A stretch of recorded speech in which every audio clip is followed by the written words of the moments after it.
barn groaned under the weight of its secrets, a hulking shadow against the iron hollow dusk. Inside, 5 small souls huddled like forgotten dust, bundled with the splintered wood and rusted tools. John and Eliza Marrow bought a homestead, expecting decay. They found a deeper desolation. Children listed as debt property. As the wind whispered through cracked boards, carrying the bite of high desert winter, Eliza's hand drifted to the hollow ache within her. A fierce, quiet defiance sparked in John's eyes. Forgotten, yes, but not for long. Before we jump back in, tell us where you're tuning in from. And if this story touches your heart, make sure you're subscribed. Because tomorrow, I've got something extra special saved just for you.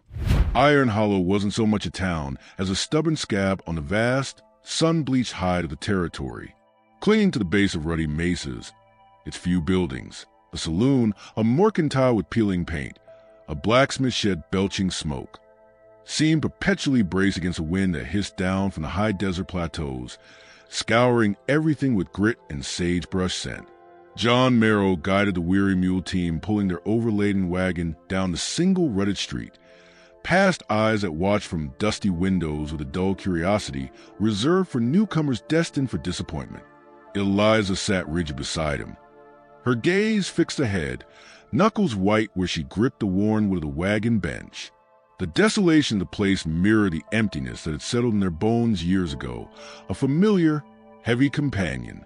Their destination lay 2 miles west, the old Henderson place, sold sight unseen, save for a smudge map and the brusque assurances of the land agent in Silver City. Solid bones, he claimed. Good water, just needs a firm hand. John's firm hand tightened on the reins as the homestead came into view. Needs a firm hand was a charitable understatement. The cabin listed drunkenly, half its sod roof caved in, windows gaping like empty eye sockets. A well stood nearby, its crank broken and dangling, and beyond it, the barn. It was the sturdiest looking structure, though that wasn't saying much. Massive and dark, its timber weathered to gray, it crouched against a fading light like some brooding beast. A single rusted hinge on a large double door shrieked a protest as the wind nudged it. John sighed, the sound lost in the vastness. Well, Eliza, home. He tried to inject lightness, but it fell flat. The journey here, the culmination of years scraping savings together for a fresh start, felt suddenly like stepping into a deeper kind of barrenness. Eliza didn't answer immediately. Her eyes swept the scene. The skeletal cabin, the stubborn barn, the endless, indifferent sweep of land fading into purple twilight. A memory surfaced, sharp and unbidden. The tiny and used cradle John had carved with such hope back in Missouri, gathering dust in the back of their wagon now, wrapped in burlap like a shameful secret. The familiar ache bloomed in her chest, a hollow space no amount of desert air could fill. She swallowed hard. The barn, she said, her voice surprisingly steady. We'll shelter there tonight. Assess the rest tomorrow. Practicality was her armor. John nodded, clucking to the mules. They pulled the wagon around to the barn doors. He jumped down, boots crunching on frozen gravel, and wrestled with the protesting hinge, forcing the heavy door open just enough. The smell that wafted out wasn't just the expected scent of old hay and animal musk. It held something else, a faint, sour tang of unwashed bodies, of fear. John paused, a prickle of unease tracing his spine. Eliza, climbing down more slowly, caught it too. Her hand instinctively went to the small derringer tucked discreetly in her skirt pocket, a habit born of frontier travel. John stepped into the cavernous gloom, the weak afternoon light slicing through gaps in the walls, illuminating swirling dust motes. The interior was mostly empty, save for a few broken tools and scattered, moldy hay bales. Then movement, a rustle in the deepest shadows near the back wall, behind a pile of weathered sacks. John froze, hand drifting toward the worn grip of the shotgun secure in the wagon. Who's there? His voice echoed harshly in the stillness. Silence. Then Another rustle, smaller this time. Eliza stepped in beside him, her eyes adjusting. She saw them then. Not rats. Children. 5 small shapes huddled together, pressed back against the rough timber wall, as if trying to vanish into it. For pairs of wide, terrified eyes stared back, reflecting the slivers of light. The 5th, the smallest, was buried face first against the chest of the oldest, a boy who looked about 12, his thin arms locked protectively around the little one. The others, a girl maybe 10 with matted brown hair, another boy around 8, clutching a piece of rope like a talisman, and a tiny girl 5 or 6, impossibly still and silent, clung to each other. They were bundled in layers of ragged clothes far too big, their faces smudged with dirt, their expressions a mixture of exhaustion and profound weariness. Good Lord, Eliza breathed, the words escaping on a puff of frosty air. The sight struck her like a physical blow, momentarily eclipsing her own grief with a wave of stunned compassion. That silent, clinging little girl, she looked so impossibly fragile. Before John could speak again, brisk footsteps sounded outside. A man in a neat, if travel-stained, suit appeared in the doorway, silhouetted against the light. Mr. Croft, the land agent from Silver City. He held a sheaf of papers. Ah, Mr. Marrow. Mrs. Marrow. Made good time, I see. He stepped inside, his polished boots incongruous against the dirt floor. He barely glanced at the children, just delivering the final deed papers. Wanted to ensure everything was understood. His gaze swept dismissively over the huddled group. Found your bonus livestock, I see. Nuisance, really. Should have been cleared out. Livestock. John's voice was dangerously low. He stepped between Croft and the children. These are children. Croft shrugged, a thin, unpleasant smile on his lips. Debt property, officially. Part of the Henderson estate. Old man Henderson died deep in arrears, to the bank, to suppliers. Everything he owned was seized to settle it. That included his acquisitions. He gestured vaguely at the children with the papers. Got M cheap off a wagon train that couldn't feed M further west. Listed him right here. He tapped the top paper. Sold with the land and fixtures. Simplifies things. Eliza felt a cold fury rise, sharp and cleansing. You cannot sell children. The statement was absolute, carved from ice. Croft's smile tightened. The law sees them as assets tied to the debt burden of the property, Mrs. Marrow. Unfortunate, but practical. Mr. Henderson's obligations don't vanish with him. There's a buyer already arranged, Clem Larson, runs a labor outfit up near the copper mines. Needs sturdy hands, even small ones. He'll be along tomorrow to collect his merchandise. Saves you the trouble of eviction. He held out the deed. Just sign here acknowledging receipt of all property is listed. John didn't look at the papers. He stared at Croft, his jaw clenched so tight a muscle jumped. The memory wasn't a cradle now. It was the sound of a doctor's quiet, final pronouncement years ago. The death of possibility. He looked past Croft at the children. The oldest boy met his gaze for a fleeting second. There was no pleading, only a bleak, hardened resignation that spoke of too much seen too young. The little silent girl stared into shadows, her thumb creeping towards her mouth, then stopping, as if even that comfort was forbidden. No. John's voice was a low rumble, final as stone settling. Croft blinked. I beg your pardon? We are not signing that, and no one is collecting these children tomorrow. Eliza stepped forward, her voice cutting through the dusty air. They are children, not fixtures, not merchandise. Croft's face flushed with irritation. Now, see here. Get off our land, Mr. Croft, John said, taking a single deliberate step towards him. His size, usually a quiet presence, suddenly filled the space. Now! Croft looked from John's stony face to Eliza's blazing eyes, then back to the silent, watchful children. He huffed, a sound of pure frustration. Foolish sentimentality, he spat. You bought the debt, Marrow, whether you like it or not. Larson won't be brushed off. He paid good money for usable labor. You cross him, you cross the bank that hold your note now too. Think on that. He tossed the deed papers onto a nearby hay bale. Your signature's required by week's end. And Larson collects his property tomorrow. Handle it yourselves, or he will. He turned on his heel and stalked out, the barn door groaning shut behind with a thud that echoed in the sudden, heavy silence. John stood rigid, staring at the closed door, the agent's words hanging like poison gas. Debt, labor outfit, Clem Larson, names that meant violence in these parts. Eliza turned back to the children. They hadn't moved, hadn't made a sound during the exchange. The oldest boy's arm tightened around the smallest child. The girl with the matted brown hair watched Eliza with unnerving stillness. The hollow ache inside Eliza flared, but it was overlaid now with fierce, protective heat. She moved slowly, deliberately, toward the wagon outside.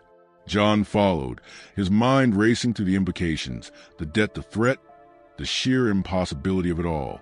They pulled out supplies, a sack of beans, a slab of salt pork, a precious loaf of bread, a bundle of thick, scratchy blankets. Returning to the barn, Eliza approached the huddled group cautiously, stopping a good distance away. She knelt, placing the food and blankets on the ground in front of her. "You must be hungry," she said softly, her voice gentler than John had heard in months. "It's cold. These blankets might help." No one moved. No one spoke. The children watched the offerings like they might be traps. The little silent girl's eyes flickered toward the bread, then away. The oldest boy's gaze darted between the food and Eliza's face, suspicion warring with a desperate, gnawing need. John stood near the door, scanning the fading light outside through a crack. His hand rested unconsciously on the stock of the shotgun still in the wagon bed. The vast, empty landscape suddenly felt menacing. Larson collects tomorrow. He strained his ears. Was that just the wind whistling over the mesa, or the faint, rhythmic beat of hooves still too far off to place? A cold deeper than the desert night seeped into his bones. They had shelter for now. They had 5 terrified souls depending on them. And they had enemies coming with the dawn. Inside the barn, Eliza remained kneeling, waiting, the unclaimed food and blankets a fragile bridge across an abyss of fear and grief. The oldest boy finally shifted, just slightly, angling his body as if preparing to shield the others from whatever came next.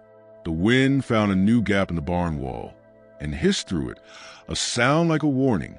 The echo of Croft's departing boots faded, swallowed by the vast, indifferent silence of the desert night.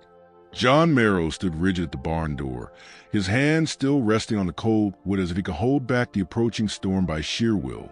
The phantom sound of hooves lingered in his ears. Wind, he told himself fiercely, just a damned wind whipping over the mesas. But the cold certainty in his gut, honed by years of reading the harsh truths of frontier life, whispered otherwise. Larson collects tomorrow.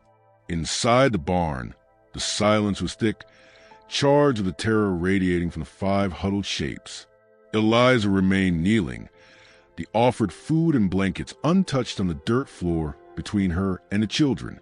The oldest boy's eyes, dark pools in the gloom, darted from Eliza to John at the door, then back to the food. Hunger warred with ingrained suspicion, tightening the lines of his thin face. Eliza met his gaze, her own heart hammering against her ribs. The hollow ache of her own loss was suddenly eclipsed by the sheer, overwhelming vulnerability before her.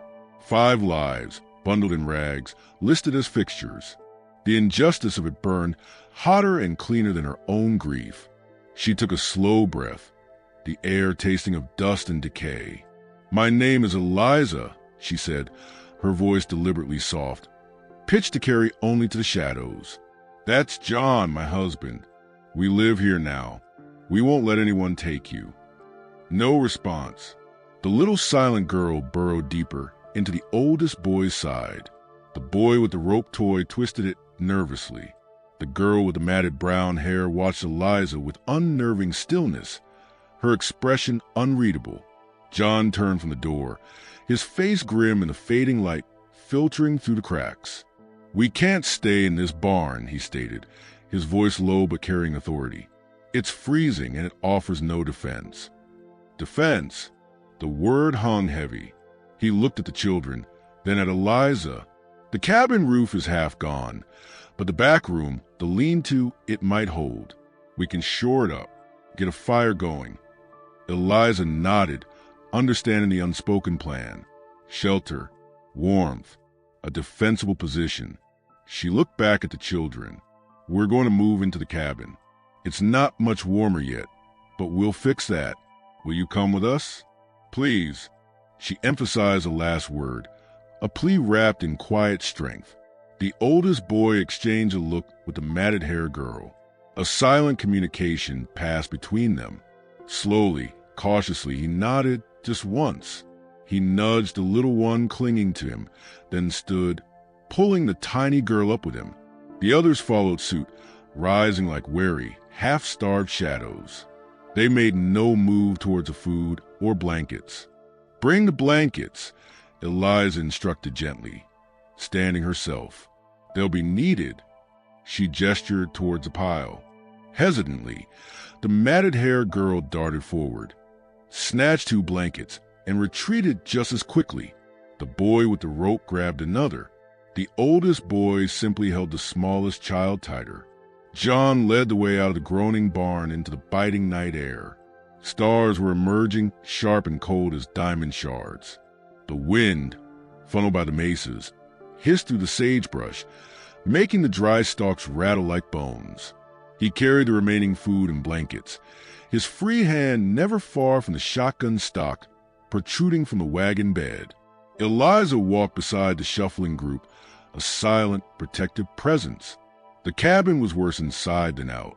The sod roof had collapsed over the main room, exposing it to the elements. Dirt and debris littered the packed earth floor. The small, windowless lean-to at the back, perhaps meant for storage, remained mostly intact, its roof sagging beholding. It smelled of rodents and mildew. "Here," John said, pushing open the flimsy door.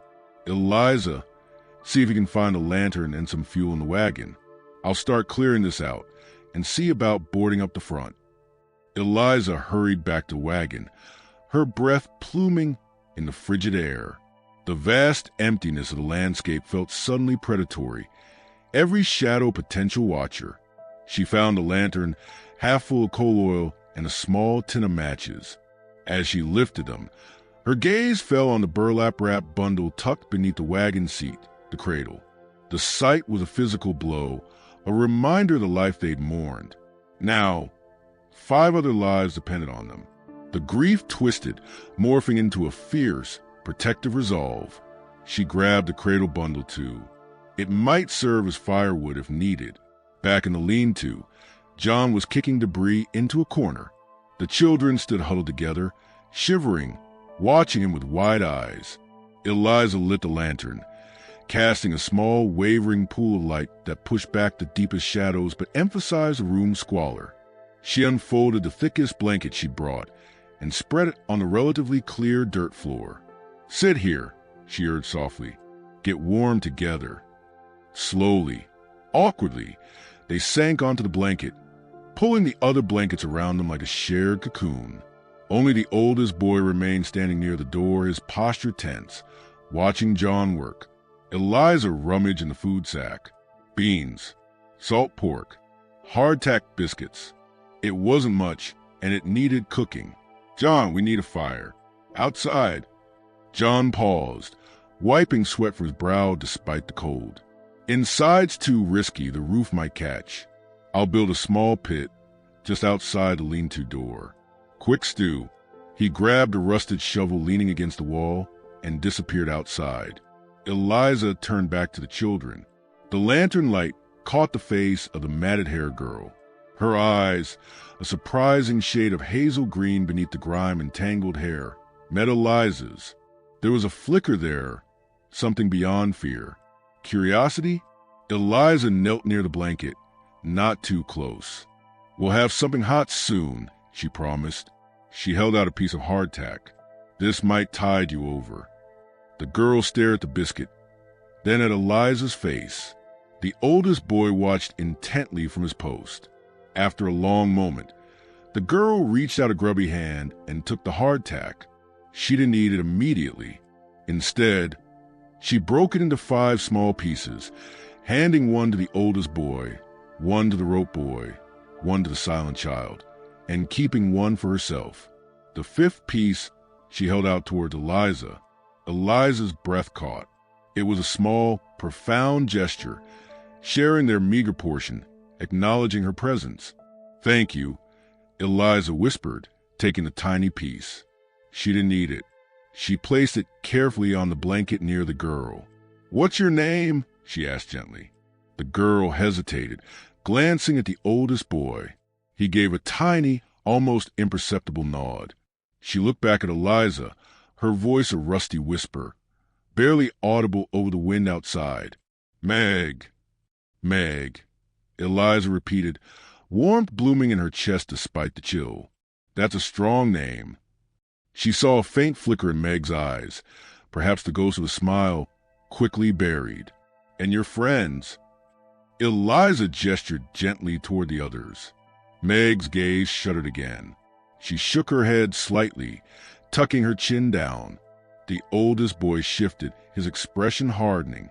Names were currency, trust not yet fully earned. John returned, stamping snow from his boots. Fires lit. "Got a pot on." He carried in an armful of splintered wood he'd scavenged from the cabin debris.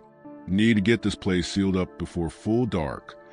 He started methodically examining the lean-to walls and the flimsy door, looking for weak spots. He found a loose plank and wrestled it free. This'll brace the door. His movements were efficient, focused. This was a problem he could tackle with his hands. Securing a perimeter, preparing a defense. It steadied him, pushing back the gnawing fear of Clem Larson and the bank debt Croft had thrown at them. Eliza went outside to tend the small fire flickering near the lean-to door. She sliced salt pork into the bubbling pot of melted snow, adding a handful of beans. The meager stew began to emit a meager, greasy aroma. As she stirred, her eyes scanned the darkening horizon. The mesas were black silhouettes against the deep indigo sky. Was that movement near the base of the closest one a trick of the light? She strained her eyes, heart pounding. Nothing. Just shadows. Just shadows. Inside, John was hammering the loose plank across the inside of the lean-to door with the blunt end of his hatchet. The rhythmic thunk-thunk-thunk echoed in the small space. The children flinched at each blow, the silent child burying her face against Meg's shoulder.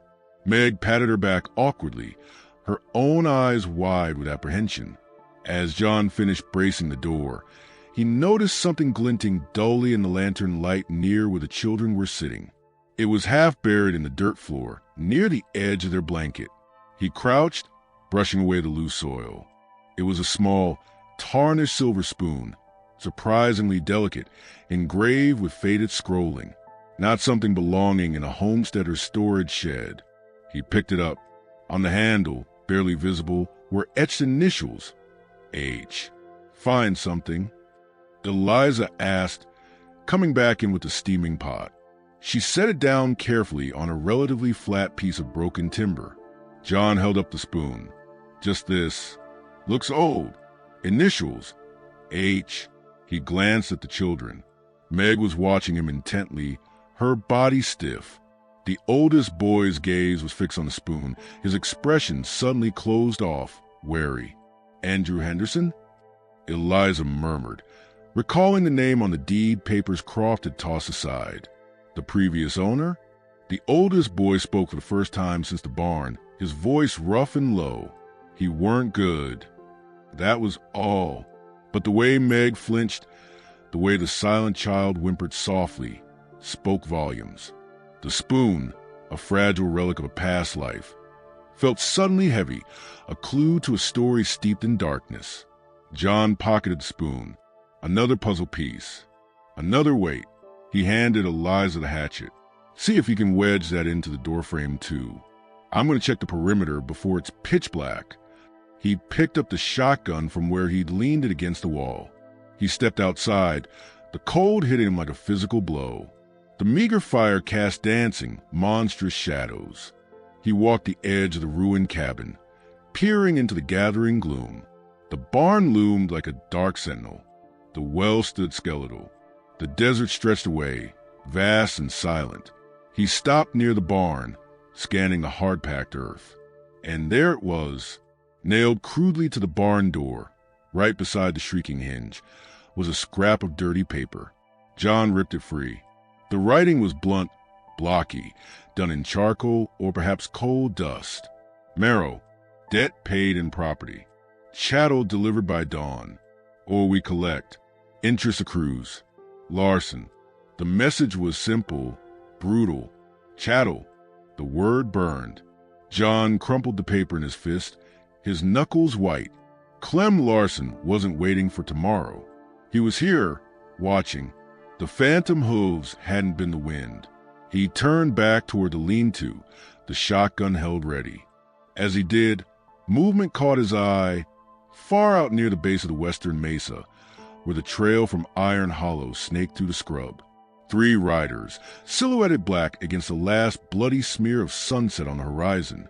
They weren't moving, just sitting their horses, watching the homestead. John froze. They were too far for details, but their stillness was more menacing than a charge. Larson's men, scouting, waiting. He backed towards the lean-to door, his eyes fixed on the distant figures.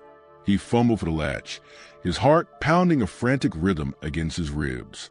He slipped inside, shutting the door quickly, sliding the newly braced plank into place with solid thunk. Eliza looked up from where she was helping Meg hold a tin cup of stew for the silent child. Her question died on her lips as she saw John's face, pale and set in the lantern light. He didn't speak. He just pointed a finger towards a small, high gap between the leaning roof and the wall. A gap that faced west. Eliza moved to it, standing on tiptoe. She peered out into the deepening twilight. For a moment, she saw nothing but the vast, empty land and the dying embers of the fire. Then she saw them, 3 unmoving shapes, black cutouts against the bruised purple sky. Watching, a strangled gasp escaped her. The children, sensing the new wave of terror, went utterly still. The silent child stopped drinking, her eyes huge and terrified. Meg slowly lowered the cup, her hand trembling.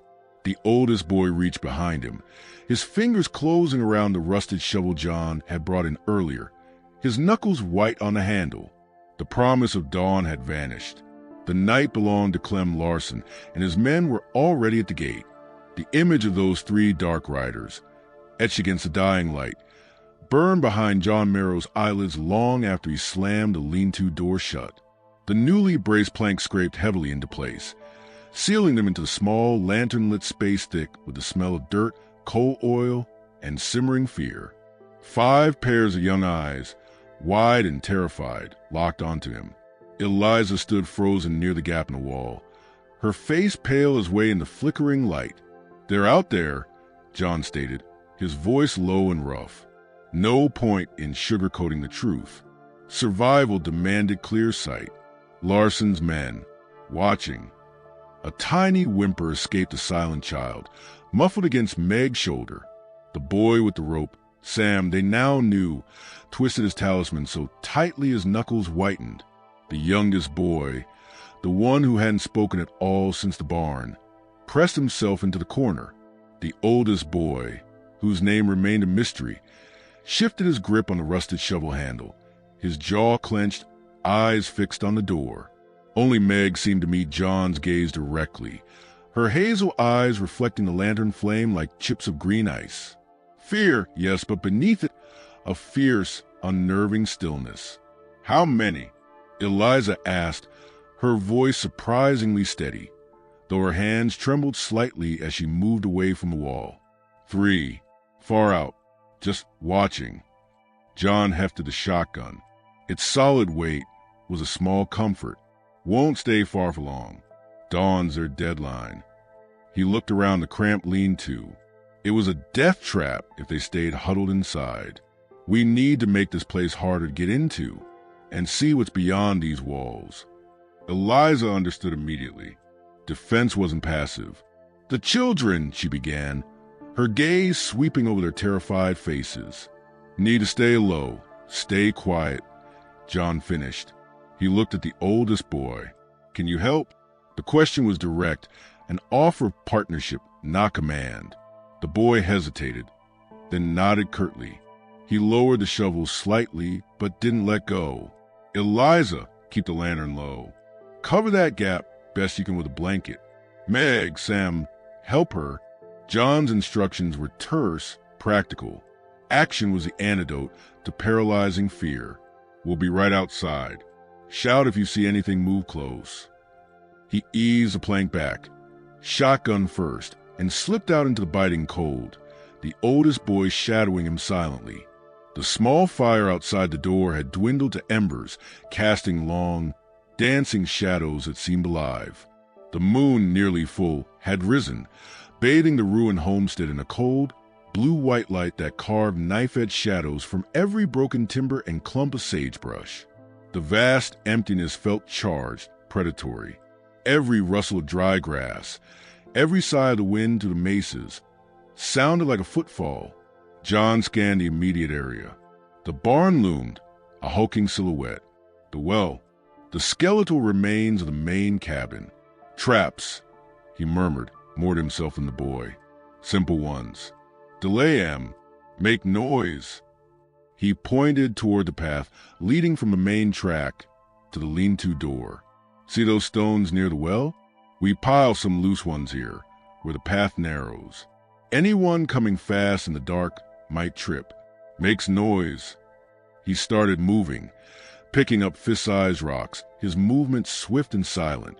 The boy watched for a moment, then bent and started gathering stones too, his movements economical and surprisingly strong for his thin frame. Inside, Eliza draped a thick blanket over the small gap facing the mesa, plunging the lean-to into deeper shadow. Lit only by the guttering lantern, she turned to the children. Meg and Sam had finished their task, their faces tense. The silent child shivered uncontrollably. Eliza knelt before her, opening her arms slightly, an invitation, not a demand. It's all right to be scared, she whispered. I'm scared too. She remembered the cradle, the weight of years of barrenness. This tiny, terrified girl felt like a fragile bird cupped in hands that had only ever held emptiness. Gently, Eliza touched the girl's icy hand. What's your name, little one? She asked, her voice soft as down. The girl just stared, her huge eyes wells of mute terror. But she didn't pull away. Meg edged closer, watching Eliza intently. She don't talk, Meg whispered, her voice barely audible. Not since before. Before Henderson? Eliza prompted gently. Meg nodded, a quick, jerky movement. He weren't good, she repeated the oldest boy's phrase, her voice trembling. Shouted, threw things. She glanced toward the lean-to door, as if the man might still be out there. So we owed him. Her small hand crept into the pocket of her oversized coat, clutching something unseen. The ribbon? Eliza wondered. Outside, John and the boy finished the loose rock pile. John scanned the moonlit yard again. Near the barn, he spotted coils of old, brittle baling wire half buried in the dirt. This'll do, he grunted. He worked quickly, uncoiling lengths of the wire, securing one end of the barn's sturdy corner post and stretching the other end taut across the path leading toward the lean-to, about ankle-high, securing it to a sturdy sagebrush root. Almost invisible in the moonlight. Trip wire, he explained to the boy. Snags them. Might fall. Definitely makes a racket. The boy nodded, understanding dawning in his eyes. He pointed toward the broken well crank. John followed his gaze. The heavy, rusted iron crank arm lay discarded nearby. The boy mimed lifting it and propping it precariously. Good. John said, a flicker of something akin to approval warming him despite the cold. Said it so a shove on the well frame might knock it down. Loud. They worked together, positioning the heavy metal arm so it leaned precariously against the well frame's broken stanchion. A single hard knock would send it clanging to the ground. As they worked near the well, John's boot scuffed against something half buried in the frozen dirt beside the foundation. Not another rock. It was a small oilskin-wrapped packet, sodden and dirty. He picked it up, peeling back a corner of the stiff material.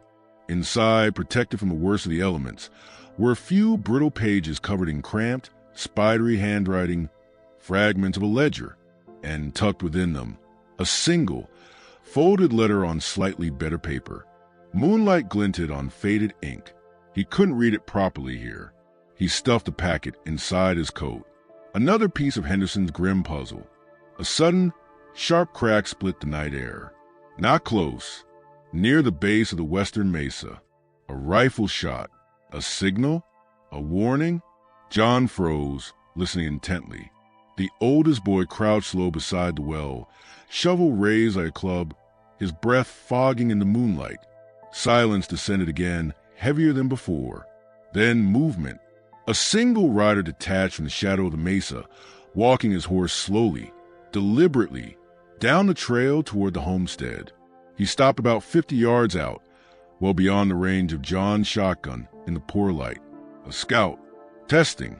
Taunting. John raised the shotgun slowly, aiming it generally in the rider's direction, a silent declaration. The rider didn't flinch. He just sat there, a dark, faceless shape under the moon. After a long, tense minute, the man slowly raised his arm, not holding a gun. He pointed directly at John, then deliberately swept his finger across his own throat in a slow, unmistakable gesture. The message was clear.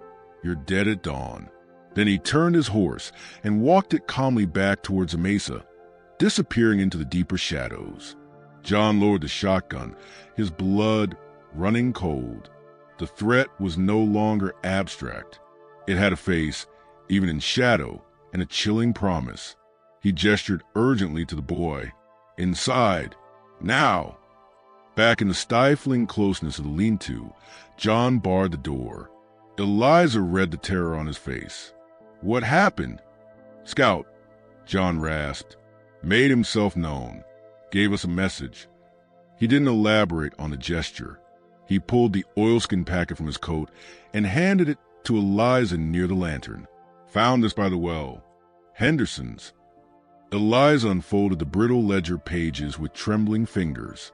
Columns of numbers, mostly debts owed to Silver Queen Mercantile, Iron Hollow Saloon, large, some simply marked Larson.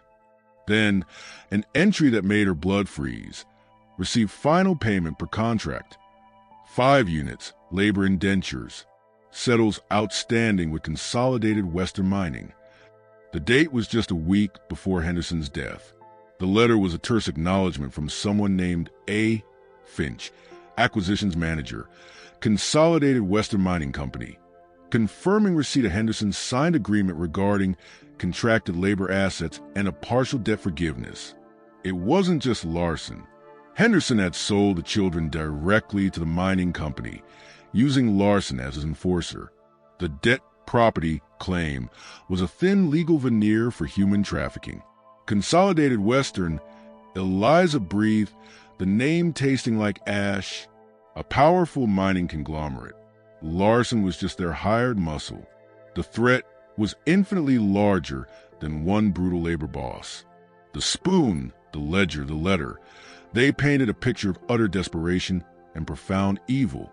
John absorbed this silently, the weight of it pressing down. He looked at the children. The oldest boy watched him, shovel still in hand, his expression grimly expectant. Sam chewed his lip, clutching his rope. The silent child had finally leaned slightly against Eliza's side, seeking unconscious comfort. Meg met John's gaze, her small face set. He saw not just fear, but a question. What now? He didn't have an answer. Defying Larson was one thing. defying consolidated Western mining felt like standing against a mountain. Dawn was still hours away, but the darkness felt like it was closing in thick and suffocating. They had traps. They had a shotgun. They had a shovel. Against 3 hardened men, likely more come dawn, backed by a company powerful enough to bend laws. It was madness. Just as despair threatened to take root, a new sound cut through the tense silence. Not from the mesa, from the opposite direction, the rutted track leading back towards Iron Hollow. The distinct, rhythmic creak and jingle of a wagon approaching. Slow, steady, unhurried. Everyone in the lean-to froze. Larson's men wouldn't come by wagon, not before dawn. John and Eliza exchanged a look of utter confusion. John moved silently to the door, easing the plank aside just enough to peer through a crack. Emerging from a moon-washed landscape, pulled by a single plodding mule, was a small, covered buggy, not a freight wagon, a town vehicle. It rolled to a stop a cautious distance from the ruined cabin near the barn. The driver, a figure bundled against the cold, climbed down slowly. He wasn't dressed like a miner or a gunman. He wore a long, dark coat and a wide-brimmed hat. He stood for a moment, surveying the scene. The ruined cabin, the fortified lean-to, John's shadowed face at a crack in the door, then raised a hand, palm out, in a gesture that could be peace or assessment. "John Marrow," the man called out, his voice carrying clearly in the frozen air. It was an educated voice, unexpected in this desolation. "Eliza Marrow? My name is Arthur Vance. I'm the solicitor for Iron Hollow. I believe we need to talk, urgently, about your property and your unexpected liabilities." He took a step closer, his boot crunching on the frost. Specifically, about Andrew Henderson's rather unusual estate and considerable interest Consolidated Western Mining has taken in its settlement. The solicitor's words hung in the frozen air like breath steam. Arthur Vance, Iron Hollow, Consolidated Western Mining. The names landed like stones in the tense silence of the lean-to. John Marrow kept the shotgun trained low through the cracked door, his knuckles white on the stock. Behind him, Eliza felt the children press closer, a collective shiver running through them at the mention of the mining company. The silent child burrowed into Eliza's side, her small body trembling like a trapped rabbit. Meg's hand tightened protectively around the younger girl's shoulder, her hazel eyes fixed on John's back, wide and watchful. The oldest boy stood near John, the rusted shovel still held ready, a shadow of grim determination. "We're listening, Mr. Vance." John called back, his voice deliberately flat, betraying none of the turmoil inside. "But you'll understand if we don't open the door for a stranger in the middle of the night, with Clem Larson's boys watching from yonder mesa." He gestured vaguely westward with the shotgun barrel. Arthur Vance took another slow step forward, his boots crunching loudly on the frost-rimed earth. He stopped well short of the trip, wire John and the boy had laid. Moonlight glinted off spectacles perched on his nose, giving him an incongruously scholarly air against a backdrop of ruin and menace. "Prudent Mr. Marrow," Vance conceded, his voice calm, carrying easily. "I encountered Mr. Larson's associates on the trail. Their presence is precisely why I'm here. Time is of the essence before dawn brings unpleasantness." He adjusted his coat collar against the biting wind that hissed through the mesquite scrub. "May I approach?" "Unarmed, I assure you. I carry only documents and, perhaps, information that could prove vital." John hesitated. Every instinct screamed trap. Yet, the man didn't move like a gunman, and he knew Larson was watching. He glanced back at Eliza. Her face was pale but set, her arms wrapped around the silent child. She gave a tiny, almost imperceptible nod. Information, however unwelcome, was better than blind ignorance. "Approach slow," John ordered. "Hand where I can see him. Stop at the well." Vance complied, raised his empty hands, palms out, before walking deliberately toward the broken well frame, stopping a good 10 yards from a lean-to door. The moonlight illuminated his face now. Mid-40s, clean-shaven, lines of weariness etched around intelligent eyes. He looked like a man caught in a storm not of his making. "Thank you," Vance said, lowering his hands but keeping them visible. "Firstly, let me express my professional dismay at the situation you find yourselves in. Andrew Henderson was not a client of mine by choice, but rather by the unfortunate circumstance of his debts, making him the bank's problem. Iron Hollow Savings holds a primary lien on this property." He paused, his gaze flicking toward the dark shape of the mesa. Henderson died insolvent. Deeply so, his assets, as defined by the lien agreement and territorial law, were to be liquidated to satisfy his creditors. That liquidation included chattel. Eliza flinched at the word. The silent child whimpered softly. John's jaw tightened. "Children ain't chattel, Vance." "Legally, Mr. Marrow, in this specific context of debt settlement tied to property they were acquired with, the distinction blurs," Vance replied, his tone devoid of malice but chilling in its precision. He pulled a folded document from his inside coat pocket. Henderson signed a contract with Consolidated Western Mining, represented locally by their agent, Mr. Larson. It's a standard labor procurement agreement, albeit with unusually specific terms. He agreed to supply 5 units of indentured labor for their Silver Queen operation north of here. The advance payment he received settled a significant portion of his bank debt.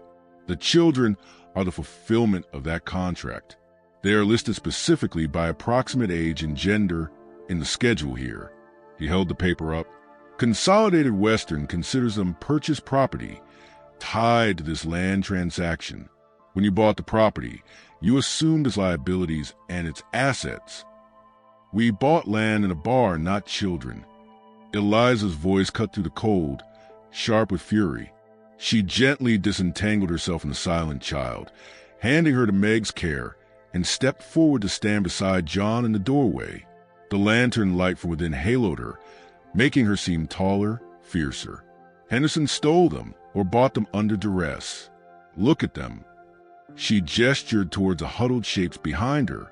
"This is evil, dressed up in lawyers' words." Vance had the decency to look uncomfortable. "Mrs. Marrow, I do not make the laws, nor the contracts men sign in desperation. I merely interpret and execute them. Consolidated Western is a powerful entity. They have territorial senators in their pocket and judges on retainer. They see the children as an investment. Larson is their collector. He will enforce the contract at dawn. He has the legal right, as distasteful as you or I may find it." John kept the shotgun leveled. "So why are you here, Vance? To warn us? Or to smooth the handover?" "To offer an alternative path," Vance said, lowering the contract slightly.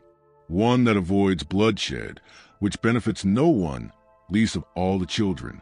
Iron Hollow Savings, as a primary lien holder, has a vested interest in the peaceful resolution of Henderson's estate. The bank president, Mr. Finch." At the name Finch, Meg gasped. A small, sharp intake of breath. Eliza and John both glanced back. Meg's face had gone even paler, her eyes wide with a dawning horror that went beyond fear of Larson. She clutched the silent child tighter, her knuckles white. The oldest boy shifted, his gaze locking onto Vance with sudden, intense focus. Vance seemed not to notice the reaction.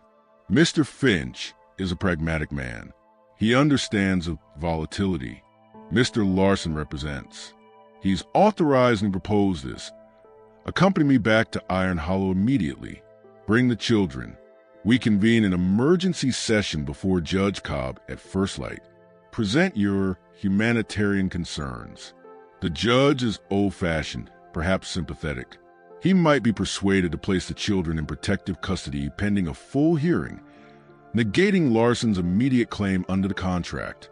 It would buy time, perhaps find a loophole, a flaw in Henderson's acquisition. He paused, letting the offer hang. It's the only legal avenue that doesn't end with Larson taking them by force when the sun rises. The silence stretched. The wind moaned around the corners of the lean-to. Inside, the youngest boy, the one who hadn't spoken or made a sound beyond whimpers, buried his face in the oldest boy's side. The oldest boy placed a hesitant, rough hand on the smaller child's head, a gesture of awkward comfort. John felt the weight of the decision crushing down. Trust Vance? Trust a bank and a judge in a town owned by Consolidated Western? Or face Larson's guns here, now in this ruin? Protective custody? Eliza's voice was thick with suspicion. Where? Iron Hollow's jail? Run by a sheriff likely paid by the same company.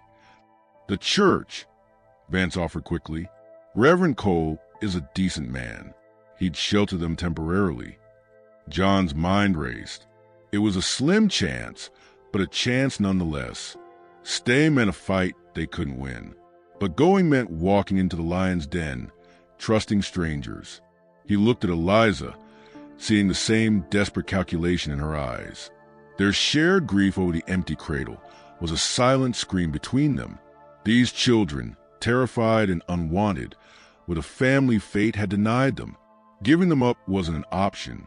Fighting meant losing them, and likely their own lives. The solicitor's path, however treacherous, offered a sliver of hope. "We go," John said, the words tasting like grit. "But the children stay with us. Every step." Vance nodded slowly. "Agreed. We should leave now. Larson's men won't interfere with a bank representative. Yet. But dawn changes everything." As Vance turned to walk back to his buggy, Eliza knelt again before the children. The silent child reached for her instantly. Eliza gathered her close, feeling the frantic little heartbeat against her own. She looked at the youngest boy, his face still hidden. "It's all right," she murmured, brushing tangled hair from his forehead. "We're going somewhere safe. Together." She touched his cheek. "What's your name, sweetheart?" For a long moment, there was nothing. Then, muffled against the oldest boy's coat, a tiny, trembling voice emerged, so faint it was almost lost in the wind. "Be Ben." "Ben," Eliza repeated, warmth flooding her despite the cold. A fragile victory. "That's a brave name." She looked up at the oldest boy. "And you? Will you tell us your name? We need to know who's helping us protect Ben and the others." The boy met her gaze. He glanced at John, then back at Eliza. His lips parted. He was about to speak. A sudden, harsh shout shattered the night. Not from a mesa, from much closer, near the barn.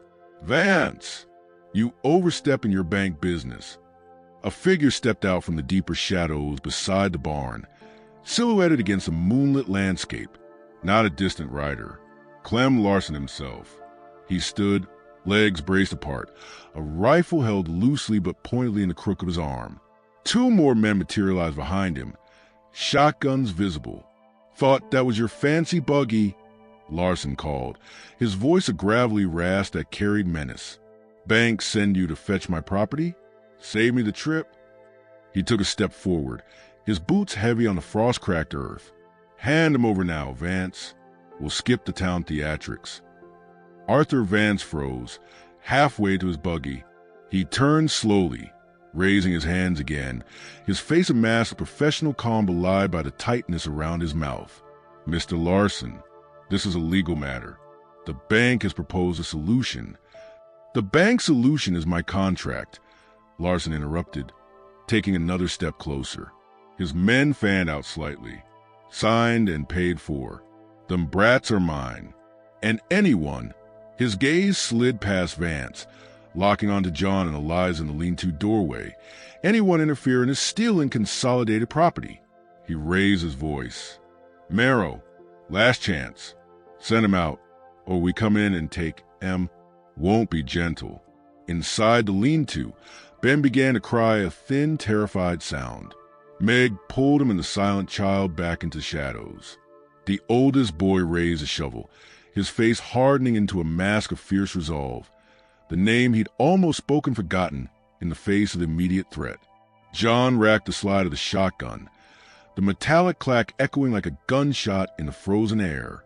Eliza stood, putting herself squarely in the doorway beside John, shielding the children behind them. The fragile hope offered by the solicitor had shattered. Clem Larson was here now, backed by the shadow of Consolidated Western, and the dawn they feared had arrived early, cloaked in violence. The only path left was the one John had dreaded, a desperate, bloody stand on the threshold of their broken home. The metallic clack of John racking the shotgun echoed across the frozen yard, a stark counterpoint to Ben's thin, terrified cry inside the lean-to. Clem Larson didn't flinch. He stood, a blocky silhouette against the moon-washed barn, rifle held easy but ready, flanked by his two hard-faced men. The promise of violence hung thick in the air, colder than the desert night. Arthur Vance stood frozen midway between Larson and the lean-to, a man caught between the implacable force of a mining company's will and the desperate defiance radiating from the broken doorway. "Last chance, Marrow," Larson rasped, his voice like gravel dragged over stone. "Send him out, or we paint this shack with your stubbornness." Eliza felt the silent child's frantic heartbeat against her leg. She pressed closer to John, her own fear of cold knot in her stomach, overridden by a surge of fierce protectiveness. This was their line, their family. "They're not going anywhere with you, Larson," she declared, her voice clear and sharp, cutting through the tension. "Not ever." Larson spat onto the frost-cracked earth. "Sentimental fools." He raised his rifle slightly. "Boys!" Before he could finish the order, Vance found his voice, sharp with a lawyer's precision cutting through the brute threat. "Mr. Larson, hold. This action is precipitous and jeopardizes Iron Hollow Savings' interests."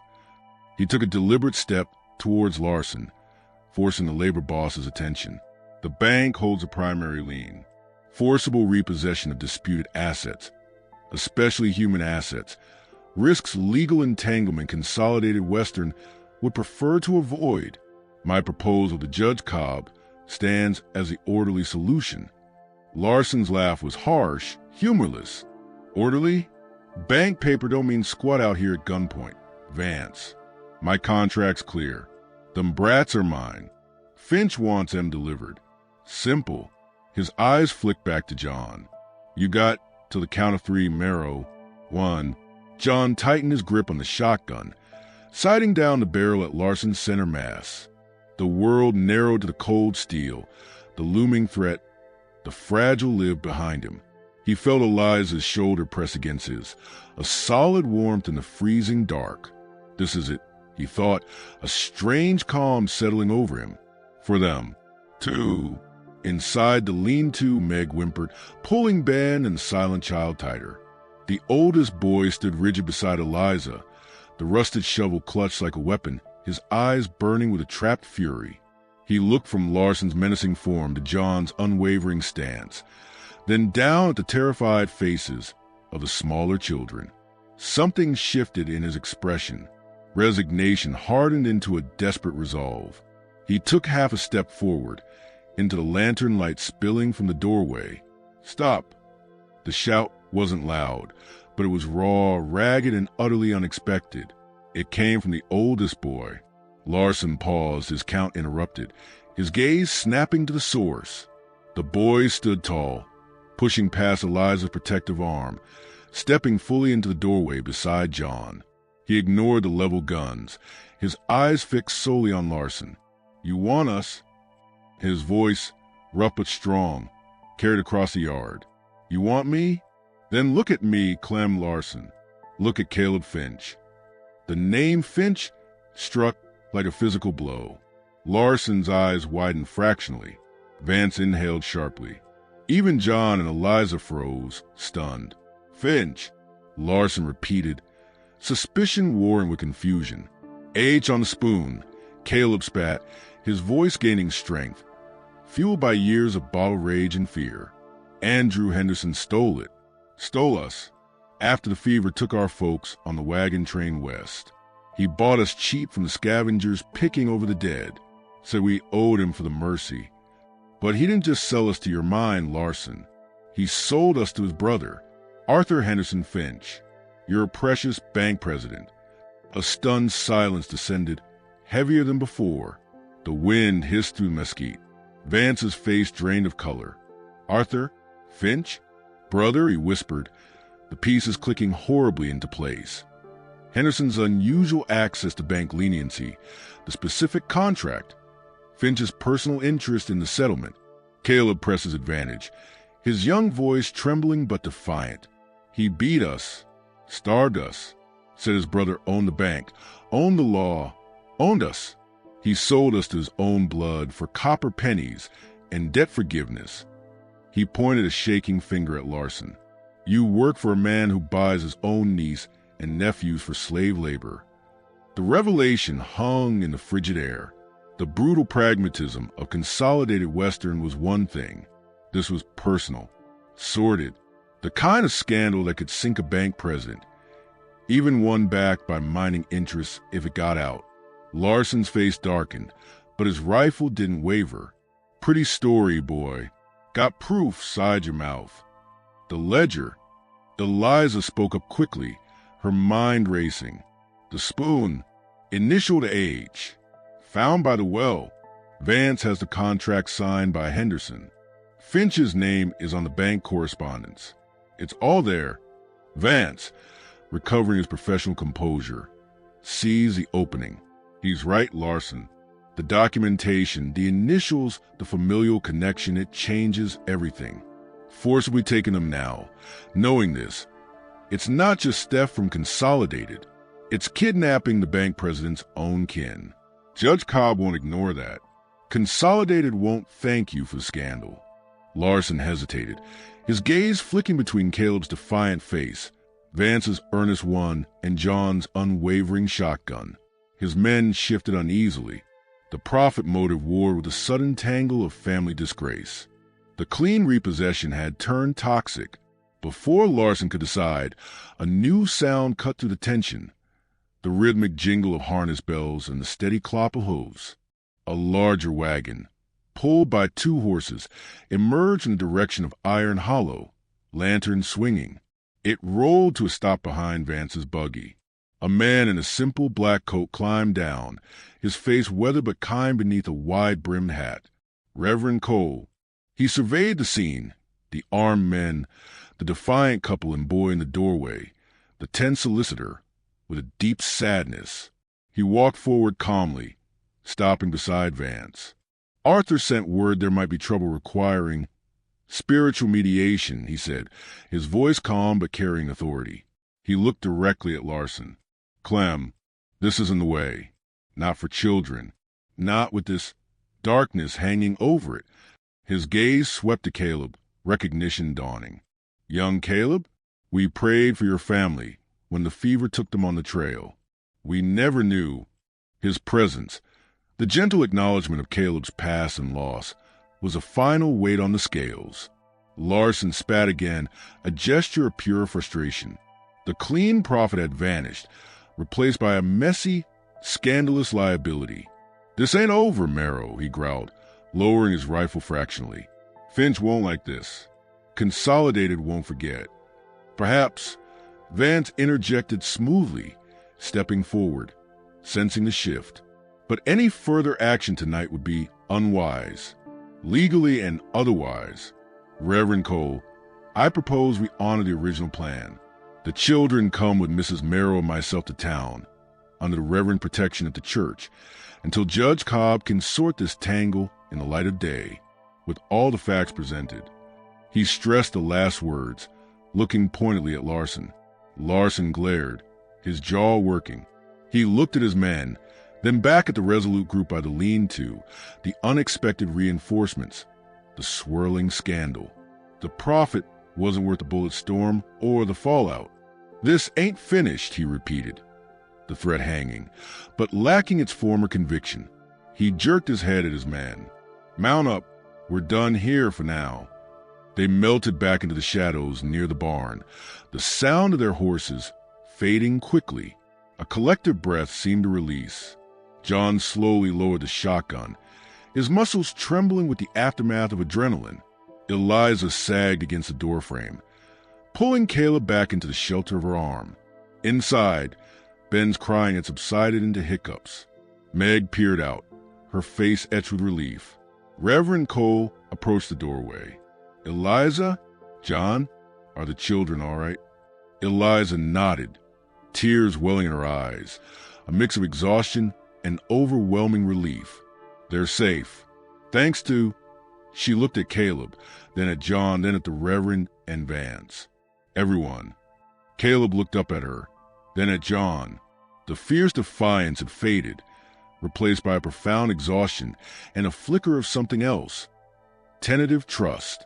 Caleb Finch, he said quietly, confirming his name, but I ain't his. Not anymore. John placed a heavy, callous hand on Caleb's shoulder. No, son, you're not. As Reverend Cole ushered the children gently toward his wagon, the silent child, still clinging to Eliza's skirt, looked up. She pointed a tiny finger toward the wagon bed, where the burlap-wrapped bundle of the unused cradle lay visible. Then she looked back at Eliza, and in a voice as small and clear as a desert bell, she spoke her first word. Home? Eliza choked back a sob, kneeling to gather the tiny girl close.